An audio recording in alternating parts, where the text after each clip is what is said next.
Hello everyone, I am सुगम। Welcome back. तो कैसे हो आप सब? आई होप आप सब अच्छे होंगे।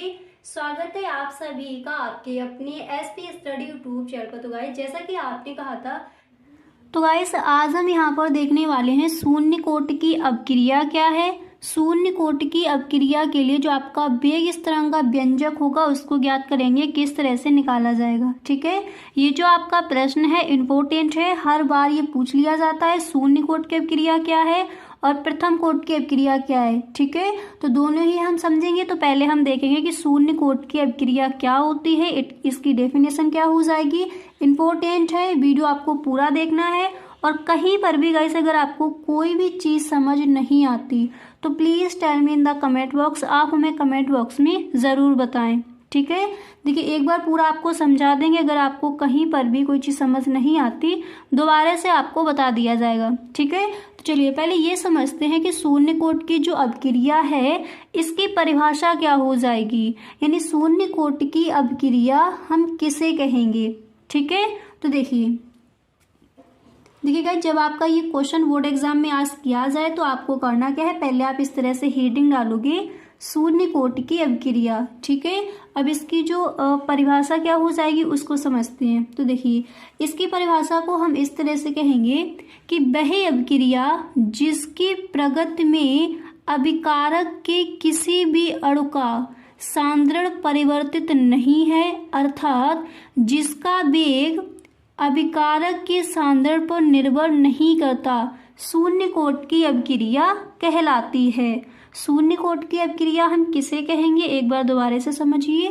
देखिए वह अपक्रिया जिसकी प्रगति में अभिकारक के किसी भी अणु का सांद्रण परिवर्तित नहीं होता, अर्थात जिसका वेग अभिकारक के सांद्रण पर निर्भर नहीं करता, शून्य कोटि की अपक्रिया कहलाती है। अब देखिए इसको हम इस तरह से लिखेंगे, ए यहाँ पर ये क्या है, अभिकारक है। यानी देखिए ऐसी अपक्रिया जिसका वेग अभिकारक के सांद्रण पर निर्भर नहीं करता तो उसी को हम कहते हैं शून्य कोटि की अपक्रिया।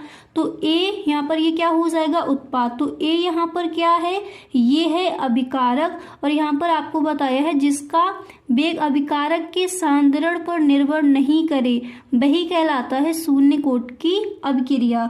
तो ए इधर क्या हो जाएगा, ये है आपका उत्पाद। ठीक है, तो शून्य कोटि की अपक्रिया के लिए जो आपका निकल के आएगा, शून्य कोटि की अपक्रिया क्या है, इसका जो फॉर्मूला निकल के आएगा वो हो जाएगा कि dx/dt। यहाँ पर ये क्या हो जाएगा, अनुक्रमानुपाती a शून्य। अब यहाँ पर देखिए आपकी जो डेफिनेशन थी उस डेफिनेशन में क्या बताया गया था कि वह अपक्रिया जिसकी प्रगति में अभिकारक के किसी अणु का जो सांद्रण है परिवर्तित नहीं होता, या फिर इस तरह से आप बोल सकते हो जिसका वेग अभिकारक के सांद्रण पर निर्भर नहीं करता, यानी जिसका ये वेग है वो अभिकारक के सांद्रण पर निर्भर नहीं करता, वही हमारा शून्य कोटि की अपक्रिया कहलाती है। तो इसको हम किस तरह से लिख सकते हैं, dx/dt अनुक्रमानुपाती a शून्य। ठीक है, इस तरह से।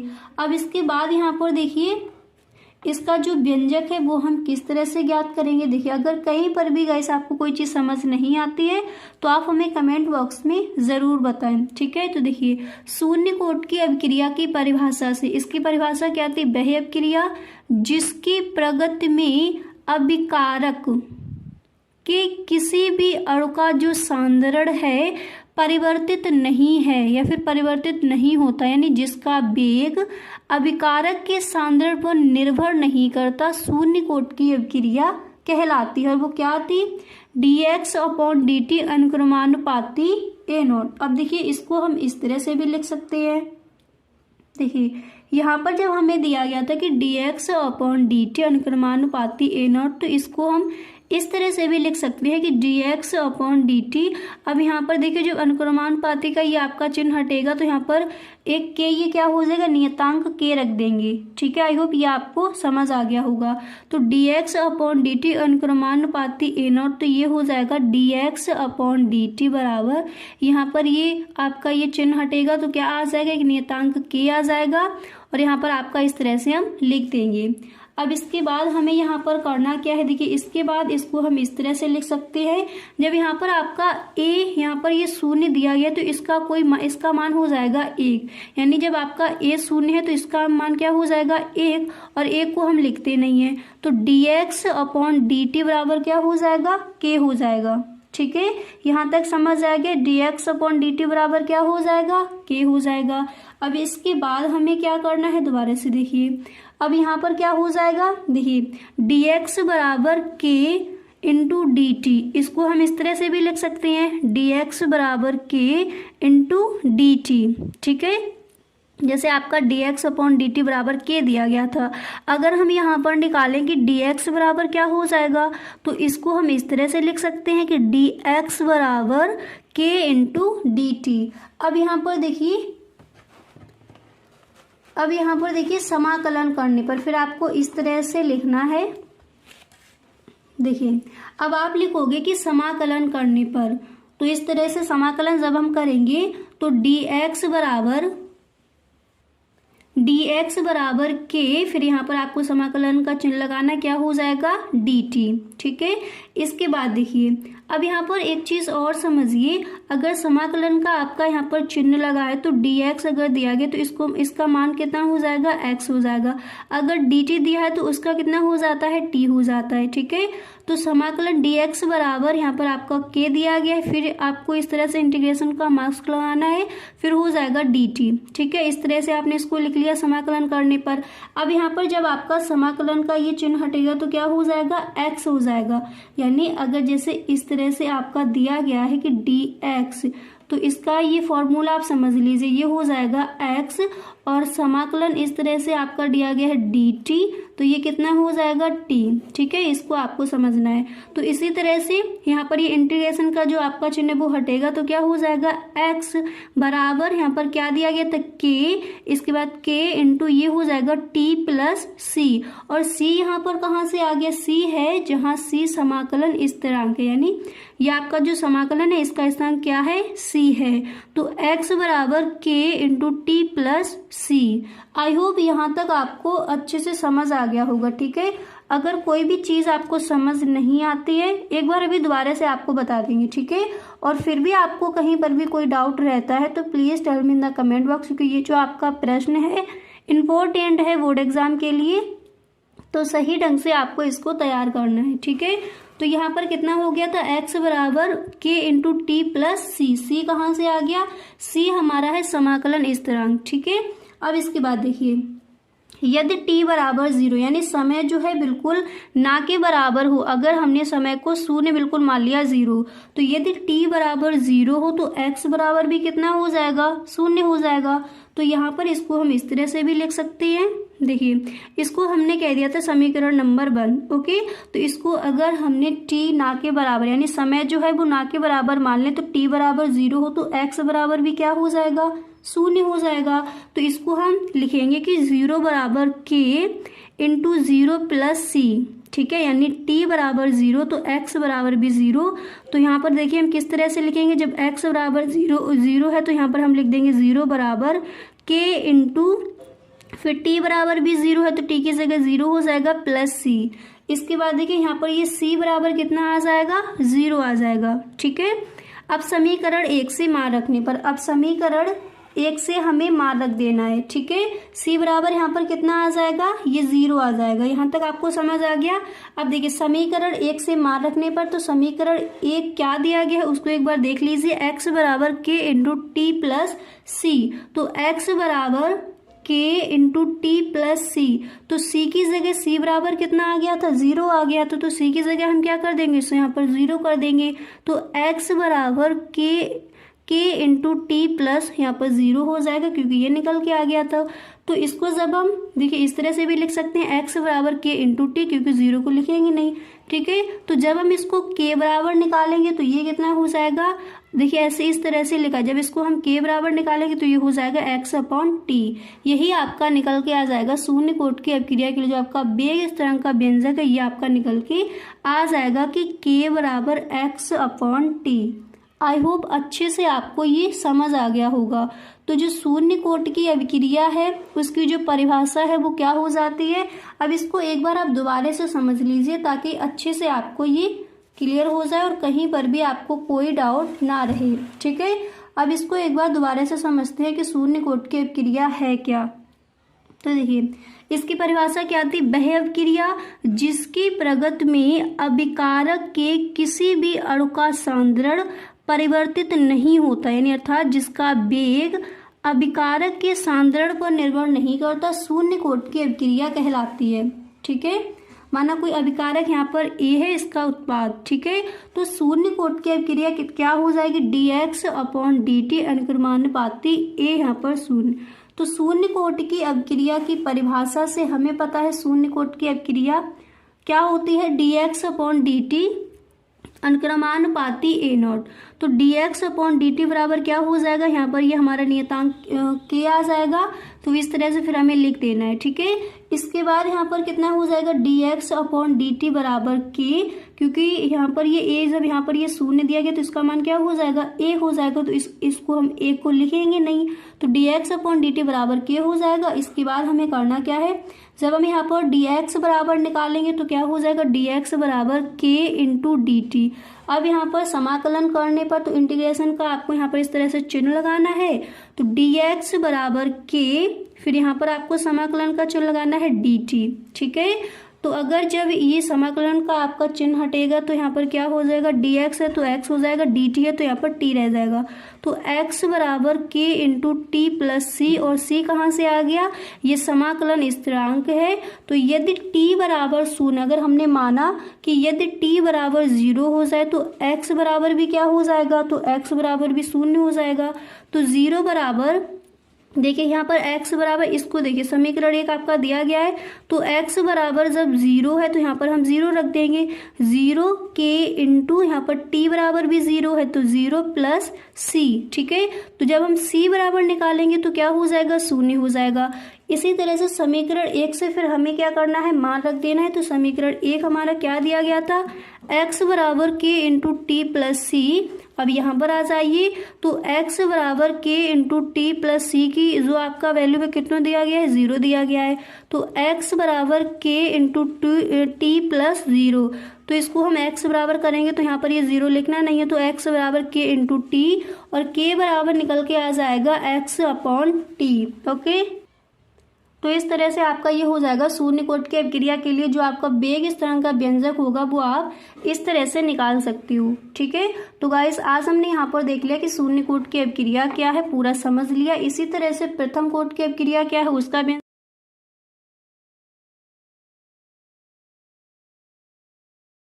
जैसा कि आपने कहा था कि आपको प्रथम कोटि की जो अभिक्रिया है उसके लिए वेग स्थिरांक का व्यंजक हम किस तरह से ज्ञात करेंगे वो आपको वीडियो चाहिए, ठीक है।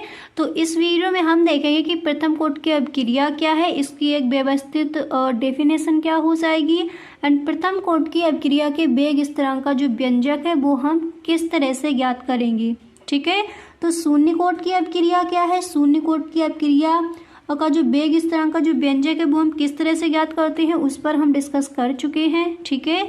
अब यहाँ पर हम देखेंगे प्रथम कोटि की अभिक्रिया क्या है। इसी तरह से केमिस्ट्री के जितने भी आपके इम्पोर्टेंट टॉपिक्स हैं उन सब पर हम डिस्कस करेंगे, ठीक है।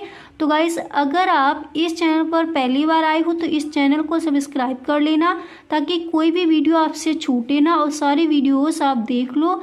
केमिस्ट्री के पेपर में आप पूरे के पूरे नंबर लेकर आओ इस बार के बोर्ड एग्जाम में, ठीक है। इस तरह से आपको अपनी तैयारी करनी है। तो जो भी आपके महत्वपूर्ण टॉपिक्स हैं उन सब पर हम डिस्कस करेंगे, ठीक है। तो आज हम यहाँ पर देखेंगे कि प्रथम कोटि की अभिक्रिया क्या है, ओके।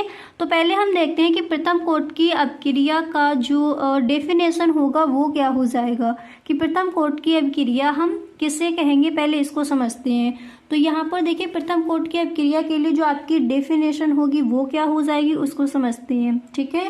तो देखिए वह अभिक्रिया जिसमें अभिक्रिया की दर अभिकारक की सांद्रता के प्रथम घाट के अनुक्रमानुपाती होती है प्रथम कोटि की अभिक्रिया कहलाती है। अब ध्यान से समझिए, देखिए वह अभिक्रिया जिसमें अभिक्रिया की दर अभिकारक की सांद्रता के प्रथम घात के अनुक्रमानुपाती होती है, प्रथम कोटि की अभिक्रिया कहलाती है। ठीक है, तो इसको हम इस तरह से लिखेंगे dx/dt अनुक्रमानुपाती a घात, इस तरह से बोल सकते हैं। तो आपको ये समझ आ गया कि जो प्रथम कोटि की अभिक्रिया है इसकी जो परिभाषा होगी वो आप किस तरह से लिख कर आओगे। ठीक है, एक बार दोबारा से समझ लीजिए, इस तरह से आपको वीडियो देखना है, यहीं पर ये पूरा आपको एकदम अच्छे से क्लियर हो जाए। ठीक है, तो देखिए वह अभिक्रिया जिसमें अभिक्रिया की दर अभिकारक की सांद्रता, ठीक है, वह अभिक्रिया जिसमें अभिक्रिया की दर अभिकारक की सांद्रता के, इसको हम कहेंगे सांद्रता के प्रथम घात के अनुक्रमानुपाती होता है, वही हमारा प्रथम कोटि की अभिक्रिया कहलाती है। ठीक है, इस तरह से। अब इसके बाद देखिए इसका जो व्यंजक होगा, वेग स्थिरांक का जो व्यंजक होगा उसको हम किस तरह से ज्ञात करेंगे उसको समझते हैं। ठीक है, अब देखिए यहाँ पर माना हमने कोई अभिक्रिया यहाँ पर ए और यहाँ पर ये उत्पाद बनाती है। ठीक है, तो प्रारंभिक सांद्रता में यहाँ पर क्या हो जाएगा ए, तो ये क्या हो जाएगा 0, और टी समय बाद अगर ये क्रिया देखें तो यहाँ पर कितना हो जाएगा a माइनस एक्स, तो उत्पाद क्या हो जाएगा x हो जाएगा। ठीक है, प्रारंभिक सांद्रता a, तो उत्पाद क्या 0 है, और t समय बाद a माइनस एक्स। ठीक है, तो यहाँ क्या हो जाएगा x हो जाएगा। अब यहाँ पर देख ले प्रथम कोटि की जो अभिक्रिया है उसका हम वेग स्थिरांक जो व्यंजक है वो किस तरह से ज्ञात करेंगे। ठीक है, जैसे ये क्वेश्चन आपका बोर्ड एग्जाम में पूछा जाता है तो सेम आपको इसी तरह से ये करके आना है। ओके, साथ ही साथ इसको आप लिखते भी चलिए। तो प्रथम कोटि की अभिक्रिया से देखिए हमें पता है कि प्रथम कोटि की अभिक्रिया क्या होती है, वह अभिक्रिया जिसमें अभिक्रिया की दर अभिकारक की सांद्रता के प्रथम घात के अनुक्रमानुपाती होती है, वही प्रथम कोटि की अभिक्रिया कहलाती है। हम डेफिनेशन देख चुके हैं, तो इसको हम इस तरह से लिखेंगे dx/dt अनुक्रमानुपाती a घात। ठीक है, इस तरह से। अब देखिए जब हमने इसको इस तरह से लिखा तो यहाँ पर जब हम ये अनुक्रमानुपाती ये हटाएंगे तो यहाँ पर एक नियतांक क्या आ जाएगा k आ जाएगा। आई होप यहाँ तक आपको समझ आ गया होगा। तो dx/dt बराबर जब अनुक्रमानुपाती ये हमारा चिन्ह हटेगा तो यहाँ पर एक नियतांक क्या आ जाएगा k आ जाएगा। तो dx/dt बराबर k a घात। ठीक है, इस तरह से। अब इसके बाद यहाँ पर देखिए हमें करना क्या है, अब इसके बाद यहाँ पर हो जाएगा dx/dt बराबर k, और t समय बाद जब दिया गया तो यहाँ पर क्या हो जाएगा a माइनस एक्स। ठीक है, क्या हो जाएगा a माइनस एक्स, तो dx/dt बराबर k a माइनस एक्स हो जाएगा। ठीक है, अब इसके बाद देखिए हमें यहाँ पर करना क्या है, इसके बाद हम इस तरह से लिखेंगे। देखिए इसको हम इस तरह से भी लिख सकते हैं, जब इसको हम इधर लाएंगे तो क्या हो जाएगा 1/a minus act into dx बराबर k इंटू dt। ठीक है, इसको जब हम इधर लाएंगे तो क्या हो जाएगा 1/a minus act into dx, ठीक है, बराबर k into dt। I hope आपको समझ आ रहा होगा कि इसको हम इस तरह से भी लिख सकते हैं। अब इसके बाद देखिए समाकलन करने पर, तो जब हम इसका समाकलन करेंगे तो किस तरह से लिखा जाएगा, तब हम इसको इस तरह से लिखेंगे। इंटीग्रेशन का आपको चिन्ह लगाना है, फिर आप लिखोगे 1/a minus x into dx बराबर k, और समाकलन का इस तरह से आपको वो लगाना है, फिर हो जाएगा dt। तो समाकलन करने पर हम इसको इस तरह से लिखेंगे 1/a minus act into dx बराबर k, फिर आपको इंटीग्रेशन का चिन्ह लगाना है dt। ठीक है, अब हमें पता है कि 1/a minus act into dx बराबर हमारा फॉर्मूला होता है minus log base E a minus x. ठीक है, तो उसको यहाँ पर हम रख देंगे 1/a minus act into dx बराबर हमारा फॉर्मूला होता है minus log base E a minus x. तो इसको हमने इसकी जगह रख दिया। इसके बाद जो यहाँ पर क्या था k इंटू यहाँ पर जब ये आपका ये चिन्ह हटेगा, ठीक है, देखिए अगर आपका समाकलन इस तरह से अगर आपका इस तरह से दिया हो dt, तो जब dt दिया है तो कितना रह जाता है, ये बराबर हो जाता है t। अगर समाकलन आपका दिया हो dx तो कितना रह जाएगा, x रह जाएगा। तो उसी तरह से यहाँ पर हो जाएगा, जब ये समाकलन का हमारा चिन्ह हटेगा तो क्या हो जाएगा, k इंटू, देखिए यहाँ पर ये क्या हो जाएगा, यहाँ पर हमारा ये हो जाएगा k इंटू टी प्लस सी, क्योंकि dt की जगह क्या हो जाएगा, सिर्फ t रह जाएगा। और c हमारा क्या है, हमारा ये नियतांक, जब समाकलन ये चिन्ह हटेगा तो यहाँ पर एक नियतांक क्या आ जाएगा, c आ जाएगा। आई होप यहाँ तक आपको अच्छे से ये समझ आ गया होगा, ठीक है।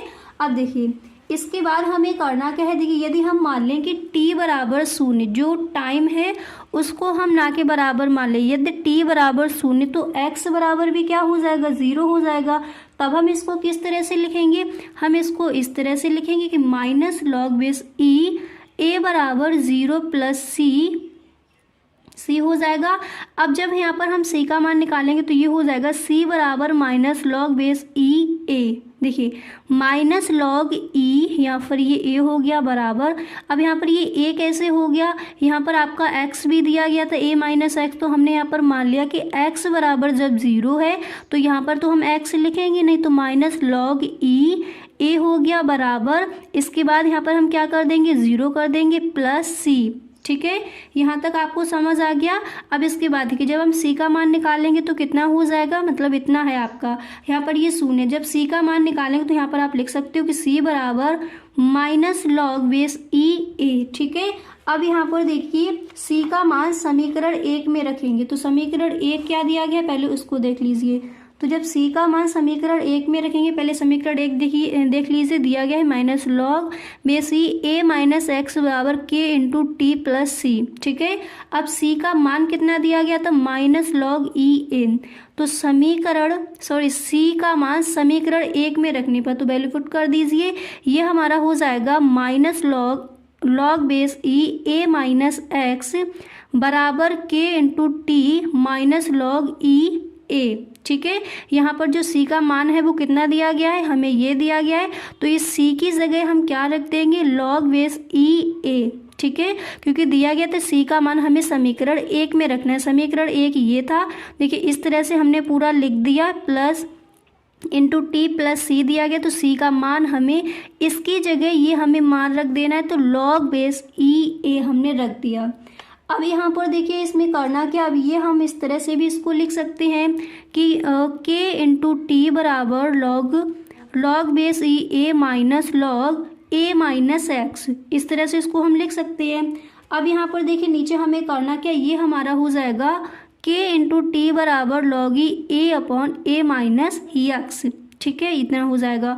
और हमें पता है कि लॉग ई का जो हमारा मान है, लॉग बेस ई का जो मान है वो कितना होता है, 2.303 लॉग 10, ठीक है, ये होता है मान। ये आपका जो फॉर्मूला है उस हिसाब से ये आपका रख दिया गया, k इंटू टी बराबर लॉग ई ए अपॉन ए माइनस एक्स, ठीक है, जो आपका फॉर्मूला उस हिसाब से ये रख दिया गया।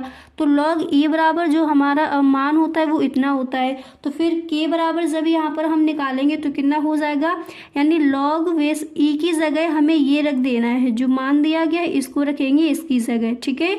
तो जब हम यहाँ पर के बराबर निकालेंगे तो ये निकल के क्या आ जाएगा, यहाँ पर देखिए, तो जब हम इसको के बराबर निकालेंगे तो लॉग बेस ई की जगह हमें ये मान रख देना है 2.303 अपॉन, यहाँ क्या हो जाएगा, यहाँ पर जो आपका k इंटू टी था तो t आपका नीचे आ जाएगा, और क्या बचा था लॉग 10 a, अब यहाँ पर आपका क्या रह गया था, ये आपका हो जाएगा log 10 a upon a minus x, क्योंकि हमें लॉग बेस ई की जगह ये मान रख देना है 2.303 लॉग 10, वो हमने रख दिया, नीचे आपका t आ जाएगा, इसके बाद a upon A minus x, यही आपका निकल के आ जाएगा प्रथम कोटि की अपक्रिया के वेग स्थिरांक का जो व्यंजक है वो आप इस तरह से ज्ञात कर सकते हो। तो आई होप अच्छे से आपको समझ आ गया होगा।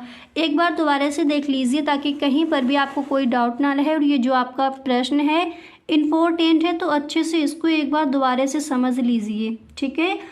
तो प्रथम कोटि की जो अभिक्रिया है उसकी जो परिभाषा है वो क्या हो जाएगी, देखिए वह अभिक्रिया जिसमें अभिक्रिया की दर अभिकारक की सांद्रता के प्रथम घात के अनुक्रमानुपाती होता है, उसे ही हम कहते हैं प्रथम कोटि की अपक्रिया। यानी इसको हम इस तरह से लिख सकते हैं dx/dt अनुक्रमानुपाती a, ठीक है, a पे घात 1 हो जाएगा। इसके बाद देखिए यहाँ पर देखिए, माना आपकी कोई अपक्रिया a है जो उत्पाद बनाती है, ठीक है, तो प्रारंभिक सांद्रता a, तो यहाँ पर ये उत्पाद क्या है 0 है। अगर t समय बाद देखें तो ये हो जाए, तो जब हम इसको कहेंगे कि t समय बाद तो क्या हो जाएगा a माइनस एक्स, और इधर उत्पाद क्या हो जाएगा x हो जाएगा। अब हम यहाँ पर लिखेंगे कि प्रथम कोटि की अपक्रिया से, तो हमें पता है प्रथम कोटि की अपक्रिया का फॉर्मूला होता है dx/dt अनुक्रमानुपाती a घात, ठीक है। अब यहाँ पर देखिए, जब ये आपका अनुक्रमानुपाती का जो ये चिन्ह हटेगा तो ये हो जाएगा dx/dt बराबर के a घात, ठीक है। अब इसको हम इस तरह से लिखेंगे कि dx/dt यानी t समय बाद, तो ये हो जाएगा dx/dt बराबर के a माइनस एक्स, ठीक है, a माइनस एक्स हो जाएगा। अब यहाँ पर हमें करना क्या, ये इसको हम इस तरह से भी लिख सकते हैं। जब इसको इस तरह से लिखेंगे, इधर लाएंगे तो क्या हो जाएगा 1/a minus x into D x बराबर के इंटू डी टी। समाकलन करने पर, तो समाकलन करने पर इसको इस तरह से लिखें, इंटीग्रेशन का आपको चिन्ह लगाना, फिर आप लिखोगे 1/a minus x into D x बराबर के, और यहाँ पर आपको चिन्ह लगाकर लिख देना है डी टी। अब जब यहाँ पर आपका इस तरह से समाकलन का चिन्ह लगाकर दिया हो डी टी, तो ये क्या रह जाएगा, जब ये चिन्ह हटेगा तो ये हो जाएगा सिर्फ टी। तो इसका अब देखिए 1/a minus act into D x बराबर हमारा फॉर्मूला होता है minus log base e a minus x. तो इसकी जगह हम इसको रख देंगे बराबर के इंटू टी प्लस सी। टी क्यों आगे, क्योंकि ये चिन्ह हटेगा तो सिर्फ ये टी रह जाएगा, और ये सी क्या है, ये है हमारा समाकलन नियतांक है सी, ठीक है। इसको हमने कह दिया क्वेश्चन नंबर 1। अब इसके बाद देखिए, यदि t बराबर 0 तो x बराबर भी क्या हो जाएगा, 0 हो जाएगा। तो इसको हम लिखेंगे, हाँ, तो इसको हम लिख सकते हैं माइनस लॉग ई ए। तो यहाँ पर x क्यों नहीं लिखा, x बराबर तो 0 हो गया, तो माइनस लॉग बेस ई ए बराबर 0 प्लस सी हो जाएगा। जब हम c का मान यहाँ पर निकालेंगे तो यहाँ पर आप लिख सकते हो c बराबर माइनस लॉग बेस ई ए। c का मान समीकरण 1 में रखने पर तो रख दीजिए, ये हो जाएगा minus log base e a minus x बराबर k into t minus log base e a, ठीक है। अब के इंटू टी बराबर निकालेंगे तो ये इस तरह से हो जाएगा, ये हमारा हो जाएगा log base e a minus log base e a minus x. अब हमारा जो फॉर्मूला होता है तो इसके हिसाब से ये हो जाएगा के इंटू टी बराबर लॉग ई ए अपॉन ए माइनस एक्स। अब इसका जो मान है लॉग बेस ई का मान इतना होता है, तो जब इसका मान इतना होता है तो जब हम यहाँ पर के बराबर निकालेंगे तो ये क्या निकल के आ जाएगा, तो जब के बराबर निकाला जाएगा ये हो जाएगा 2.303 upon T log 10 A upon A minus x. I hope अच्छे से आपको क्लियर हो गया होगा कि प्रथम कोटि की अपक्रिया का वेग स्थिरांक का जो व्यंजक है वो आप किस तरह से ज्ञात करोगे, ठीक है।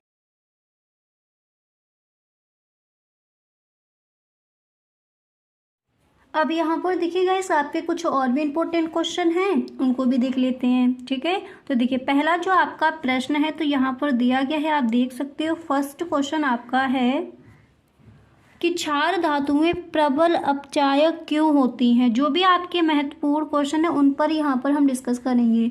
तो क्षार धातुएं प्रबल अपचायक क्यों होते हैं, तो देखिए समझते हैं इसका जो आंसर है वो क्या हो जाएगा, ठीक है। तो क्षार धातुएं प्रबल अपचायक क्यों होते हैं, इसका आंसर देखते हैं। आप इस तरह से लिखोगे कि सभी क्षार धातुएं वैद्युत रासायनिक श्रेणी में निम्नवत स्थान पर स्थित हैं, ठीक है। सभी क्षार धातुएं वैद्युत रासायनिक श्रेणी में निम्नवत स्थान पर स्थित हैं। एंड इसके बाद आपको लिखना है क्योंकि इनके मानक इलेक्ट्रॉन विभव के मान उच्च ऋणात्मक होते हैं। फिर इसके बाद आपको लिखना है कि फलस्वरूप इनकी इलेक्ट्रॉन दान करके धनायन बनाने की प्रवृत्ति भी अधिक होती है, जिसके कारण ये प्रबल अपचायक होते हैं, ठीक है। इस तरह से जो आपका प्रश्न है इसका आंसर लिखो, एक बार दोबारा से समझ लीजिए इसको, ठीक है, कि क्षार धातुएं प्रबल अपचायक क्यों होती हैं। देखिए, सभी क्षार धातुएं वैद्युत रासायनिक श्रेणी में निम्नवत स्थान पर स्थित हैं, ठीक है, क्योंकि इनके मानक इलेक्ट्रॉन विभव के मान उच्च यानी ऋणात्मक होते हैं। फलस्वरूप इनके इलेक्ट्रॉन दान करके धनायन बनाने की प्रवृत्ति भी अधिक होती है, जिसके कारण ये प्रबल अपचायक होते हैं। ठीक है, इस तरह से आपको जो आपका प्रश्न है इसका आंसर आप इस तरह से लिख कर आओगे। जितने भी क्वेश्चन यहाँ पर आपको दिए जाए सारे ही प्रश्न साथ ही साथ आप लिखते चलिए। उसके बाद यहाँ पर आप देख सकते हो जो आपका नेक्स्ट क्वेश्चन है वो क्या दिया गया उसको समझते हैं।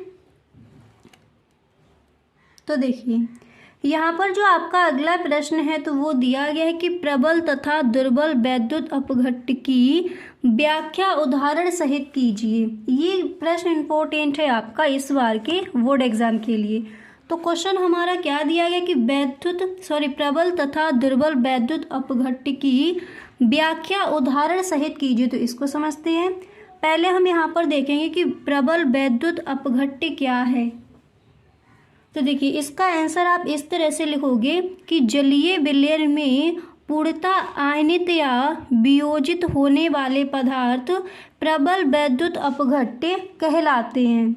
ठीक है, किस तरह से आपको लिखना है इसका उदाहरण भी देखेंगे। देखिए जलीय विलयन में पूर्णतया आयनित या वियोजित होने वाले पदार्थ प्रबल वैद्युत अपघट्ट कहलाते हैं। एंड इसके बाद यहाँ पर आप इस तरह से लिखोगे, इसका जो उदाहरण है फर्स्ट हो जाएगा NaCl and HCl, KCl, NaOH, NSO3, H2SO4। ठीक है, तो जो भी आपके उदाहरण है प्रबल वैद्युत अपघट्ट के ये आपके हो जाएंगे एग्जाम्पल। एक बार दोबारा से समझ लीजिए। देखिए जलीय विलयन में पूर्णतः आयनित या वियोजित होने वाले पदार्थ प्रबल वैद्युत अपघट्ट कहलाते हैं। एग्जाम्पल ये आपके हो जाएंगे। ठीक है, सोडियम क्लोराइड, हाइड्रोक्लोरिक अम्ल, NaOH ये सारे हो जाएंगे आपके प्रबल वैद्युत अपघट्ट के जो आपके एग्जाम्पल हैं वो। अब इसके बाद क्वेश्चन आपका क्या कहता है, प्रश्न एक बार दोबारा से पढ़िए कि प्रबल तथा दुर्बल वैद्युत अपघट्ट की व्याख्या कीजिए। तो सेकंड क्या है उसको देखते हैं। तो जैसे आपका ये प्रश्न पूछा जाता है बोर्ड एग्जाम में तो सबसे पहले आप हेडिंग डालोगे। किसी भी प्रश्न का आंसर 2 हेडिंग आपको डालकर ही लिखना है। ठीक है, क्वेश्चन नंबर, उसके बाद हेडिंग, उसके बाद जो आपका आंसर है वो आप लिखेंगे। तो देखिए दुर्बल वैद्युत अपघट्ट क्या है। देखिए जलीय विलयन में आंशिक रूप से या बहुत कम आयनित होने वाले पदार्थ दुर्बल वैद्युत अपघट्ट कहलाते हैं। दुर्बल वैद्युत अपघट्ट क्या है एक बार दोबारा से समझिए। देखिए जलीय विलयन में आंशिक रूप से या बहुत कम आयनित होने वाले पदार्थ दुर्बल विद्युत अपघट्ट कहलाते हैं। इसका उदाहरण आपका हो जाएगा CH3COOH। ठीक है, CH3COOH ये हो जाएगा इसका एग्जाम्पल। इसके बाद यहाँ पर जो नेक्स्ट क्वेश्चन क्या है उसको पढ़ते हैं, उसको समझते हैं। वेरी मोस्ट इम्पोर्टेंट क्वेश्चन है आपका इस बार के बोर्ड एग्जाम के लिए। तो प्रश्न क्या दिया गया है उसको देख लेते हैं। यहाँ पर आपका क्वेश्चन है कि संक्षारण को परिभाषित कीजिए। आपको बताना है कि संक्षारण क्या है, इसकी परिभाषा क्या हो जाएगी। ठीक है, तो सबसे पहले यहाँ पर आप हेडिंग डालोगे संक्षारण। फिर आपको इस तरह से लिखना है कि वह प्रक्रिया जिसमें धातुएं वायुमंडल में उपस्थित पदार्थों के साथ अभिक्रिया करके धातु की सतह पर यौगिक बना लेती हैं संक्षारण कहलाती हैं। ठीक है, किस तरह से आपको लिखना है, सबसे पहले यहाँ पर आप हेडिंग डालोगे संक्षारण। फिर आप लिखोगे कि वह प्रक्रिया जिसमें धातुएं वायुमंडल में उपस्थित पदार्थों के साथ अभिक्रिया करके धातु की सतह पर यौगिक बना लेती हैं उन्हीं को हम कहते हैं संक्षारण। इसका उदाहरण हो जाएगा लोहे की सतह पर यानी Fe2O3 का बनना। ठीक है, ये हो जाएगा इसका एग्जाम्पल। तो 4 धातुएं प्रबल अपचायक क्यों होती हैं, जो क्वेश्चन है उसका आंसर तैयार करोगे। प्रबल तथा दुर्बल वैद्युत अपघट्ट की व्याख्या उदाहरण सहित दीजिए, ये आपको तैयार करना है। इसी के साथ अगला क्वेश्चन हमारा ये था कि संक्षारण को परिभाषित कीजिए। अब इसके बाद जो नेक्स्ट क्वेश्चन है उनको देखते हैं।